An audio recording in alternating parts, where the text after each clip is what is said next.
Lepo pozdravljeni. Danes govorimo o temi, s katero se prej ali slej sreča čisto vsak. Progresivna očala. Veliko ljudi opazi, da z leti vid ni več tak, kot je bil, da na blizu ne vidijo več tako jasno in da morajo umikati telefon ali menjavati očala za različne razdalje. In tukaj pravzaprav pridejo v igro progresivna očala. Ampak kaj to sploh pomeni in zakaj se jih nekateri celo malo bojijo, boste lahko izvedeli v današnjem pogovoru. Danes z mano dva gosta, optometrist Amadej Brezinščak iz optike Rimc in Darko Andrič, direktor podjetja Rodenstock. Midva se že poznava, dobrodošla oba. Hvala lepa.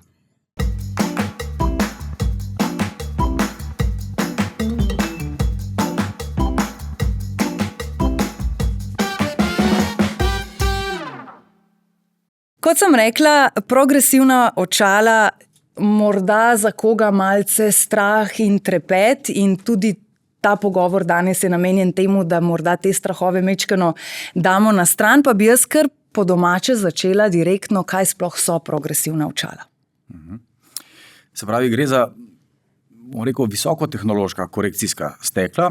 Zakaj visokotehnološka? Ker združujejo več funkcij. Se pravi, korigirajo dioptrijo za daleč, srednjo razdaljo in za bližino.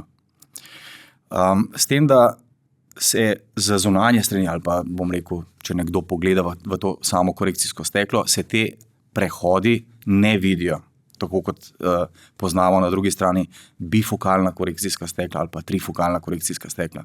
Torej, gre za večžariščna korekcijska stekla, kjer korigiramo teh nekaj razdalj. Se pravi, na daleč, srednjo razdaljo, naprimer za računalnik in pa za bližino, za branje, telefon in tako naprej. Zdaj, zakaj so prav vaša Rodenstock očala, progresivna očala, tako zelo fina in priporočena, pravzaprav bomo v nadaljevanju. Mene najprej na začetku zanima, kaj se v resnici sploh zgodi z našimi očmi, z našim vidom, da potrebujemo takšna očala, progresivna.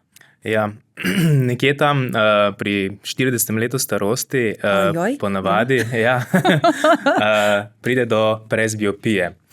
Zdaj pa, da bi presbiopijo lahko razumeli, moramo iti še malo naprej. V bistvu od samega rojstva imamo v očesu očesno lečo. Ta je pa odgovorna, da za svojo spreminjanjem oblike, se pravi, ko se zadebeli, lahko gledamo na različne razdalje. Se pravi, imamo fokus lahko na določeno bližino, ko pa gledamo v daljavo, je pa ta naša očesna leča sproščena. In ta naša očesna leča raste skozi celo življenje in nekje pri 40. letu zgubi toliko prožnosti, da roke, tako smo prej rekla, postanejo enostavno prekratke. To ni neka fiksna določena leta, ampak to lahko traja. Starost, ja. To traja tam nekje, nekateri že pri 40 letih opazijo, nekateri pa tudi kasneje, okoli 50. leta. Zato pa potem potrebujemo ali očala samo za nablizu, to so na primer ljudje, ki nadaleč dobro vidijo, si potem samo z enožariščnimi stekli pomagajo, ostali, ki pa imajo dioptrijo tudi za daljavo, pa potem pridejo do teh progresivnih stekel, zato da jim omogočijo vid na vse različne razdalje z enimi očali. Torej, da ne pride do tistega trenutka, ko ne vem, katera imam gor in zdaj ne vidim in menjam in ne vem, kje so tista prejšnja očala in tako. Ne? Točno to. In če sem rekla na začetku, da se jih morda marsikdo ustraši ali pa boji, kako progresivna očala dejansko izgledajo zdaj v praksi? Mečkeno si nam že pojasnil, da so te prehodi, ki niso tako zelo vidni. Kaj je še tista specifika, recimo? Ja, v bistvu sploh niso vidni, če tako pogledamo iz zunanje strani. Torej, posebnost progresivnih stekel je točno ta, da omogočajo neko udobje za gledanje na več različnih razdaljah. Torej, ne menjavamo očala za daleč in za blizu. Seveda se pa tudi progresivna stekla med sabo razlikujejo. Se pravi, poznamo neka osnovna progresivna stekla, kjer ni nekih individualnih parametrov notri vključenih in pa seveda premium korekcijska stekla, se pravi višjega cenovnega razreda, kjer pa korekcijska stekla že vključujejo posamezne parametre, kot so poleg izmerjene dioptrije tudi upoštevamo obliko okvirja, in se to potem tudi ukalkulira potem v samo korekcijsko steklo in pa korak naprej, kar se našega podjetja tiče, da upoštevamo tudi vidni sistem in izmerimo biometrijo samega očesa in to potem prenesemo v korekcijsko steklo. Se pravi, to je ta razlika tudi, ali so očala Rodenstock ali ne? Ja, ker v bistvu Rodenstock je razvil neko tehnologijo in jo tudi patentiral, torej lahko izmerimo biometrijo posameznega očesa, ker vemo, da vsako oko je drugačno, tako kot je prstni odtis ali pa noga, se pravi čevelj ukrojen po našem stopalu, tako tudi mi v narekovajih ukrojimo samo korekcijsko steklo in ga prilagodimo posameznikovemu očesu. Zdaj, če smo rekli, da dejansko imamo potem lahko ena očala, kar je definitivno, si predstavljam, veliko lažje, tudi kar se tiče, ne vem, delovnega mesta, telefon, vožnja v avtomobilu, to je sicer verjetno kar zaplet lahko, ne? Lahko je zaplet. Mogoče bi tukaj kar omenil, progresivna stekla oziroma očala so najboljša all-around očala. Se pravi, z njimi res, da vidimo vse, ampak definitivno, če imamo neko delo, ki je naprimer 8 ur delo za računalnikom v pisarni, je potem smiselno imeti očala tudi, ki so namenjena samo za to, ker bodo ta očala bolj udobna, kot pa progresiv. Večkrat strankam v praksi najlažje to mogoče razložimo kot progresiv je kot nek čevelj, ki ga uporabljaš za vsak dan, ampak z njim ne boš šel potem popoldan teč, boš si takrat obul tekaške čevlje, ki boš z njimi veliko bolj udobno in dlje tekel. Isto je pa pač tukaj oziroma podobno, če delaš nekaj za nablizu, na točno določeni razdalji, se lahko tudi ta dioptrija izmeri za točno določeno razdaljo in na tej razdalji naredimo očala, ki so lahko enožarična ali pa pri Rodenstocku ergo, ki so delovna očala, s katerimi bomo boljše videli, bolj udobno. Progresiv pa je v bistvu najboljša all-around korekcijsko steklo, s katerim lahko pač počnemo vse stvari, ampak za določene specifike, tako kot smo zdaj omenila, imamo pa tudi lahko boljše rešitve oziroma imamo lahko kombinacijo dvojih očal.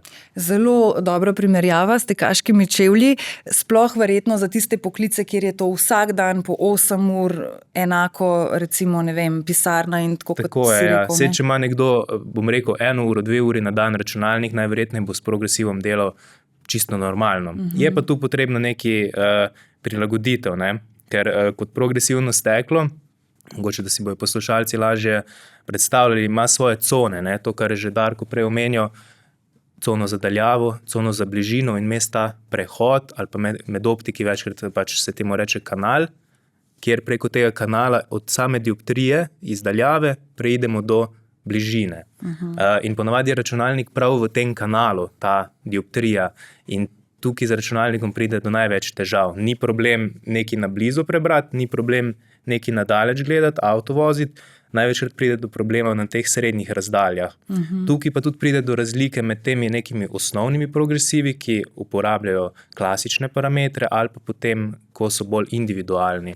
To, kar je že Darko prej omenjal, ko lahko z določenimi inputi, z več informacijami steklo prekalkulirajo in prilagodijo za točno določeno oko posameznika.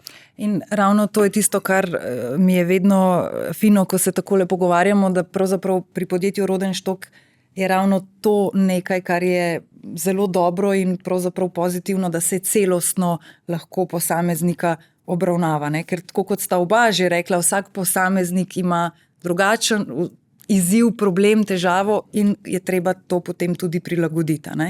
Zdaj, ko smo rekli na začetku, da se marsikdo morda ustraši progresivnih očal. Zakaj?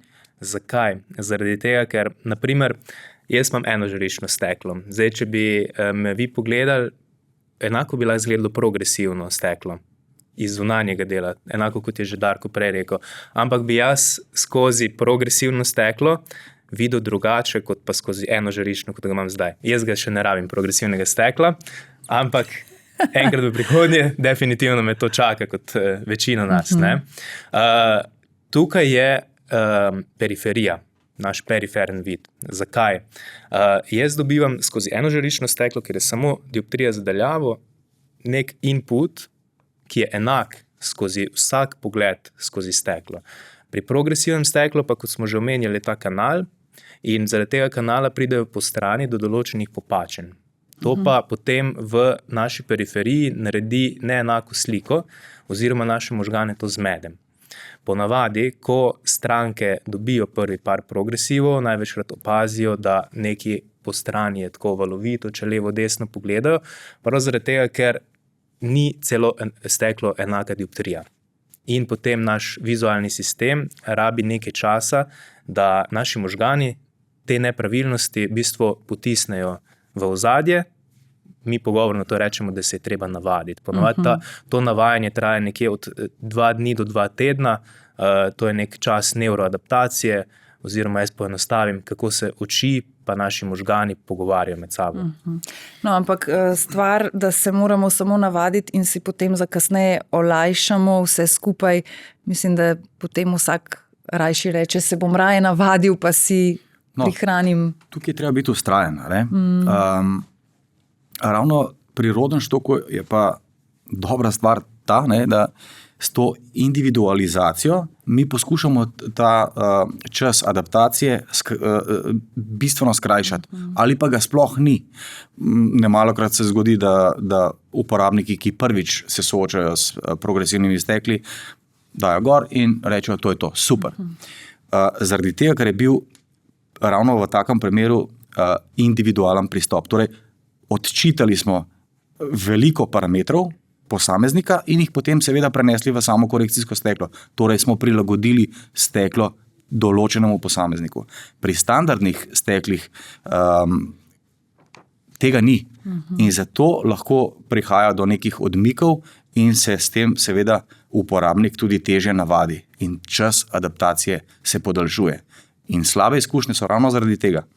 Če kupimo navadna progresivna, poceni, morda tudi na spletu progresivna stekla, niso prilagojena našim očem in lahko pride do efekta zavračanja ali pa se ne morem navaditi, potem pa seveda tak uporabnik ni zrel za nadaljne poskuse. Ja, ker dostikrat lahko tudi slišimo, da se pri komu lahko pojavi poleg tega, kar si že opisal, morda tudi, občutek, da jih glava boli od začetka in tako, ampak spet, ni to samo stvar dioptrije in to je nekaj, kar se v Rodenstoku zelo dobro zavedate in celostno pristopate k posamezniku in se mi zdi, da seveda je potem lahko tudi ta čas, tako kot si rekel, krajši in verjetno manj teh nekih stranskih učinkov, če lahko tako rečem. Tu bi jaz mogoče, zelo različno je pristop, naprimer, če ima nekdo dioptrijo z enožaričnimi stekli, da korigira samo daljavo ali bližino, bom rekel, možnost napake je dosti manjša.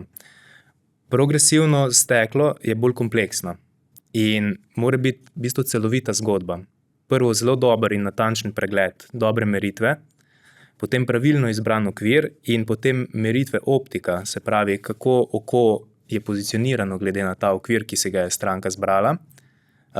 Potem moramo vse podatke, ki smo jih naredili, lahko so to samo višina in medzenična razdalja, lahko so tudi potem dodatne biometrične meritve, ki jih ponuja tudi Rodenstok.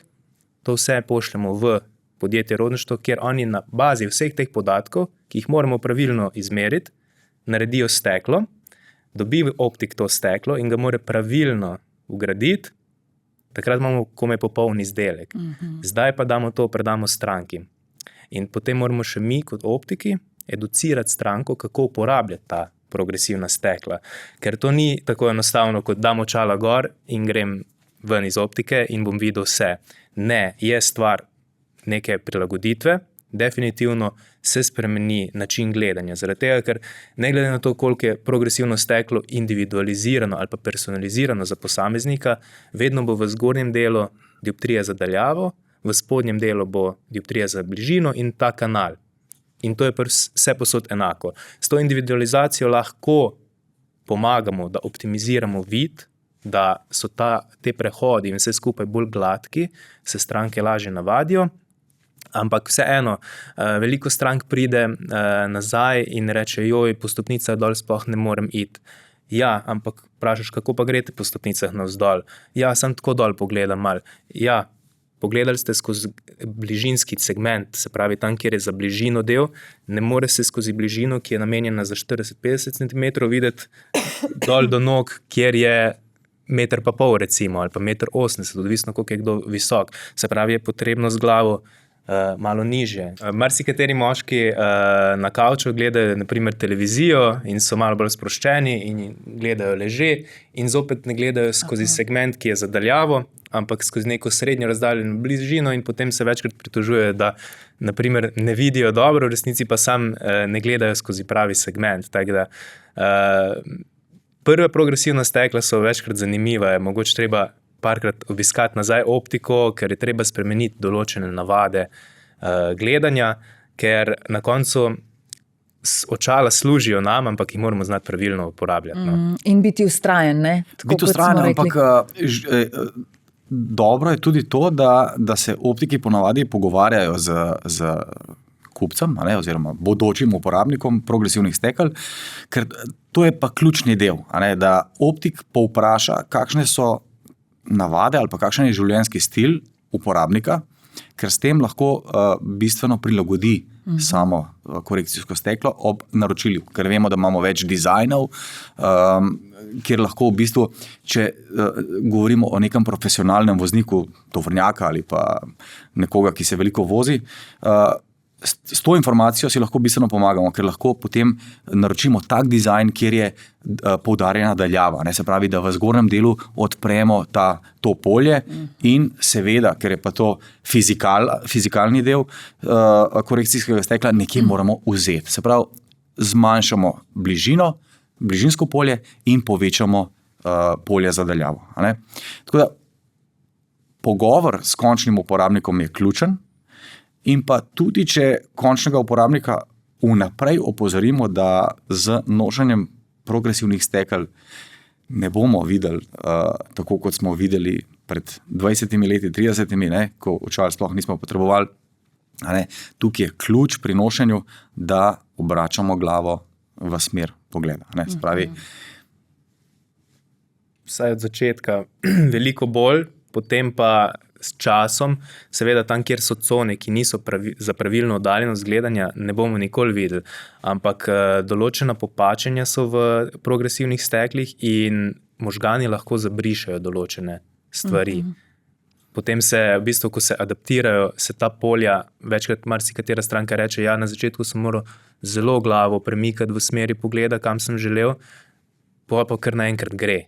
Torej, ni dovolj samo, da mečkano z očmi proti tebi pogledam, ampak v tem primeru bi z glavo naredila premik. Vsaj na začetku je tako, potem pa, kot je Matej povedal, se možgani privadijo, ker tako kot mi radi rečemo, gledamo z očmi, vidimo pa z možgani dejansko. Tako da tudi naša korekcijska stekla so bila razvita v povezavi ali pa s pomočjo nevroznanstvenikov, tako da upoštevamo v bistvu ta efekt, kako možgani reagirajo na določene situacije.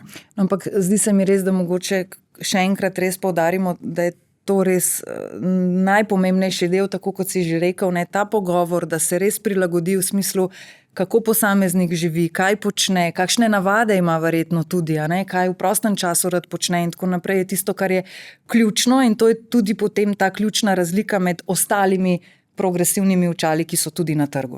Seveda. Včasih končni uporabnik malce debelo pogleda, ko ga optik sprašuje, kaj pa počnete. V bistvu ga pa vpraša to z razlogom, zaradi tega, ker optika zanima, kam njegov pogled ali pa kam je večino časa usmerjen ta pogled. Ali je to fokusiran na daljavo, neko sredinsko cono ali pa v bližino. Tako da to je zelo bistveno. In se končni uporabniki malce ustrašijo teh vprašanj, ampak to je pa ključen del. Zaradi tega, ker izdelava takšnih očal je res kompleksna in zahteva natančen pregled pri oftalmologu ali pa tam se vse skupaj tudi začne, se pravi z neko objektivno refrakcijo, z objektivno meritvijo, potem sledi subjektivna meritev z oftalmologom ali pa optometristom, potem pa seveda izbor pravega okvira, tako kot smo to že povedali, izbira korekcijskih stekel in sama prilagoditev okvirja na obraz. Ves ta proces pa spremljajo seveda tudi določene naprave, ki nam pomagajo pri odčitavanju teh, bom rekel, meritev. Ena izmed naprav je tudi Rodenstockova naprava DNI skener, ki odčita biometrične podatke. Potem imamo tudi neko napravo, ki v bistvu slika samega bodočega uporabnika ali pa nositelja progresivnih stekel z okvirjem na obrazu, zaradi tega, ker s temi podatki potem lahko operiramo in naročamo korekcijska stekla, ki so res prilagojena. Zakaj je to bistveno? Zaradi tega, ker je zelo pomembno, ko govorimo o slikanju končnega uporabnika, je zelo pomembno, skozi katero točko korekcijskega stekla ali okvirja gledamo. In tako kot je že Amadej v začetku povedal, več parametrov, kot imamo, in eden izmed bistvenih parametrov je medzenična razdalja, sploh medzenična razdalja, ki je merjena za vsako oko posebej. Se pravi, potem je tukaj pomembna tudi vgradna višina in to so aparature, ki to merijo bolj natančno, kot jo lahko izmeri človek. Seveda je človek na drugi strani vedno nekdo, ki nadzoruje ves ta proces in preveri, ali to drži ali ne. Kar se pa tiče samega DNI skenerja naše naprave, lahko povem, da jih je v Sloveniji kar nekaj in ta naprava v bistvu odčita 80 individualnih parametrov in posameznega očesa in pa več kot 7000 podatkovnih točk. In na podlagi teh parametrov in ostalih biometričnih meritev, med drugim tudi lahko izračunamo dolžino očesnega zrkla, ki je zelo pomembna pri izdelavi korekcijskih stekel. To se je včasih kar predpostavljalo, da so vsa enako. Točno tako. Gre za neko teorijo oziroma neko Gullstrandovo enačbo. Gospod dr. Alvard Gullstrand je izdelal nek standardni očesni model. In ta standardni očesni model predvideva, govori o tem, da so vsa očesna zrkla enako dolga. In to je 24 mm. Mi pa v praksi vemo že dolgo, že nekaj let, da temu ni tako, zaradi tega, ker je vsako oko drugačno. In že vsak oftalmolog, optometrist, optik ve, da večji kot je minus v dioptriji, daljše je očesno zrklo, večji kot je plus, krajše je očesno zrklo in standardna korekcijska stekla tega ne upoštevajo. Naša biometrična korekcijska stekla pa to upoštevajo, ta zelo pomemben individualen podatek. In kot edini proizvajalec na svetu lahko izdelamo nek natančen biometrični očesni model in ga potem v procesu proizvodnje korekcijskega stekla tudi prenesemo v samo korekcijsko steklo. In potem rezultat tega je, da dobimo res personalizirano steklo za vsakega posameznika. Zdaj, če smo prej samo govorili, kaj vse se mora človek navaditi, ko jih dobi, dajmo še tudi povedati, kaj vse se zanj v življenju spremeni, ko ima lahko potem samo takšna očala. Ja, tako sem že rekel prej, navade se spremenijo predvsem. Zaradi tega, ker če imamo nekega posameznika, ki nosi samo neko dioptrijo za daljavo, pa potem nekje v 45. letu recimo pride ta prva bližina, pridejo najverjetneje progresivna stekla, ampak spet odvisno od tega, kakšna je ta korekcija oziroma dioptrija v daljavi. Naprimer, imamo nekoga, ki je miop, se pravi kratkoviden, ima nek manjši minus, te manjši minusi oziroma miopi ponavadi dajo očala dol. se jim potem, zaradi tega, ker nekje na kratko vidijo brez očal dobro. Pa imamo pa na drugi strani tiste, ki imajo v daljavi plus dioptrijo, to so daljnovidni, oni pa ne morejo dati očala dol, pravijo pa še več plusa za nablizu. Tako da ponovadi tisti daljnovidni pridejo prej, bolj pri 40 letih na take preglede, miopi oziroma kratkovidni, tisti pa pridejo potem bolj pri 50. letu. Kaj se jim spremeni? Način življenja. Zaradi tega, ker ali se navadijo na to, da pretikajo očala ali jih dajo dol, ali pa se navadijo na to, da imajo eno očala, s katerimi vidijo vse razdalje. Zdaj, če bi recimo svetovala nekomu, ki nas posluša in že ve, da bi jih verjetno potreboval, na kaj naj bo uporabnik najbolj pozoren? V smislu? V smislu, da razmišlja oziroma da ve, da je že možen kandidat za takšna očala, pa še ne ve, ali bi se zanj odločil ali ne, pa recimo, da zdaj po našem pogovoru reče, sem verjetno tudi jaz ta prav, naj ne gre na splet in jih naroči malo, kar tako, verjetno je že kakšen od nasvetov. Definitivno je prvi korak dober in natančen pregled, ker to je osnova. Potem pa je lahko izbira okvirja oziroma očal z seveda izbiro stekel, ki je pri progresivnih bolj kompleksna, kot je Darko prej omenil.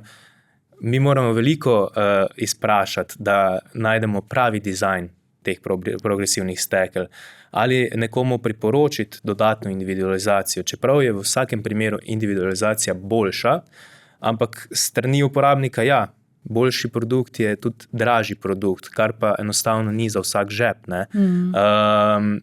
Moramo se tudi znajti, moramo v nekih okvirih tudi iz osnovnega progresiva iztisniti največ, da bo sama stranka zadovoljna. Tako da spet pridemo v vse te ključne korake, od pregleda, izbire, izdelave in potem edukacije same stranke, kako uporabljati ta stekla.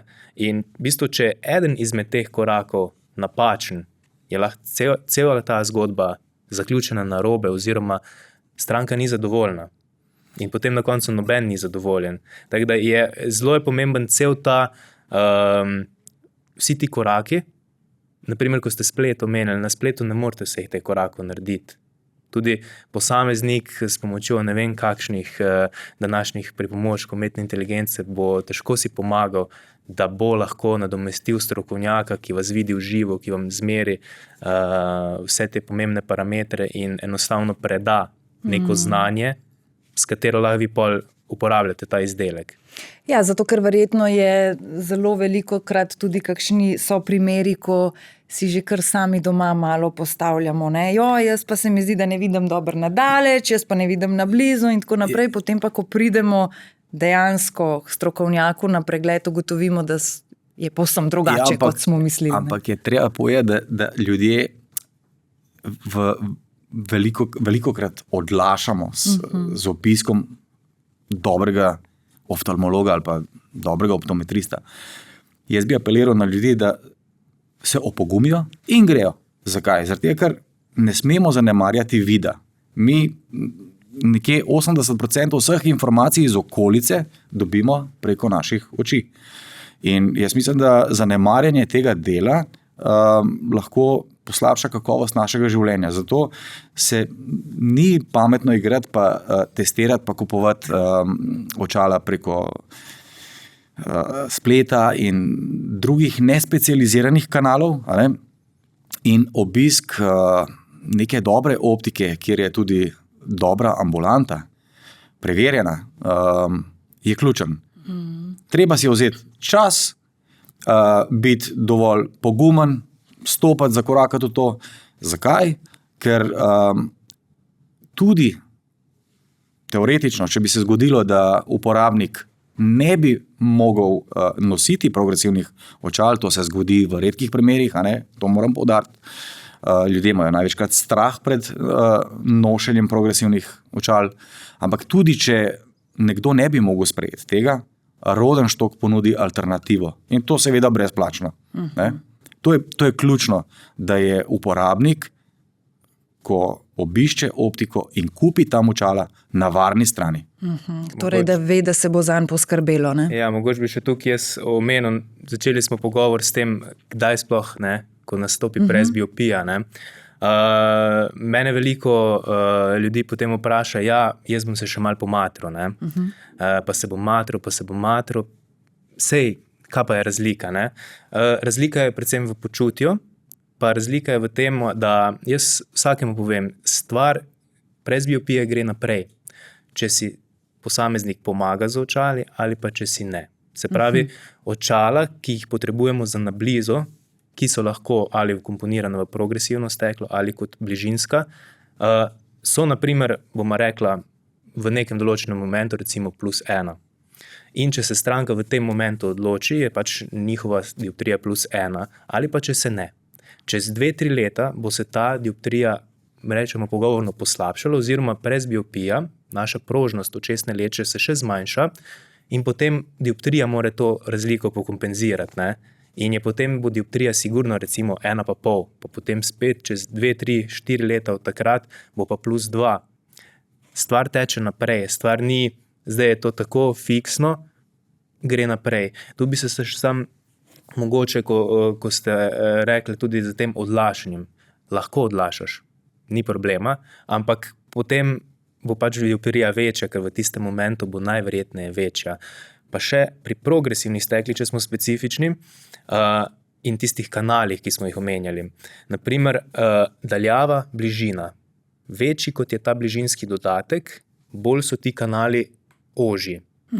In če ti prej začneš uporabljati progresivna stekla, ko so še ti kanali širši, recimo, da imamo ta bližinski dodatek 1, so vsi kanali širši, kot pa bodo potem pri 1,5 dodatku ali pa 2 dioptrije dodatka, ker enostavno fizika stekla zoža ta kanal in je v bistvu kasneje se težje prilagoditi na progresivna stekla, kot pa v začetku, ko je dioptrija med daljavo in bližino manjša. Torej, ne odlašati bi lahko bil prej, nauk. Prej, kot začneš, bolje bo. Tako, lažje se boš navadil. Ravno to, sem zdaj dobila tako asociacijo, velikokrat res vidimo ravno to, dvig očal in potem matranje, in potem tudi celo mogoče pri kom izjavo, jaz se moram pa še malo matrati, ker če ne bom oči razvadil in potem bo slabše. To bi se še glih to, ker marsikdo potem reče, jaz če bom pa zdaj začel, bom razvadil se, bom navadil svoje oči, pa bom še sem slabš videl in pol, definitivno je ta psihološki občutek, ko si mi z nečem pomagamo, je boljš. In potem brez očal je definitivno slabš, ampak tega se dejansko potem še bolj zavedaš. Jaz bi rekel tudi, da je zmotno prepričanje to, da bomo z nekimi vajami svoj vid poboljšali ali pa ga ohranjali. S tem se žal ne da. Ja, tu bi lahko tudi povem, mišica, ki opravlja našo akomodacijo. Akomodacija je dejansko proces, da se očesna leča zadebeli, da gledamo na določeno oddaljenost, naše zenice grejo še malo ožje, da tudi malo globinski vid povečajo in pa hkrati konvergirajo naše oči, dejansko, da obe fokusirajo v tisto točko, ki jo gledamo. In ta mišica je skozi celo naše življenje dovolj močna za upravljanje svoje funkcije, ampak očesna leča je tista, ki raste in s tem, ko raste, zgublja prožnost. In ni treninga, s katerim bi lahko ti to prožnost povečal. To je pač nekaj, kar tudi z leti potem tako, pride. Hočemo, nočemo. Enostavno tako je.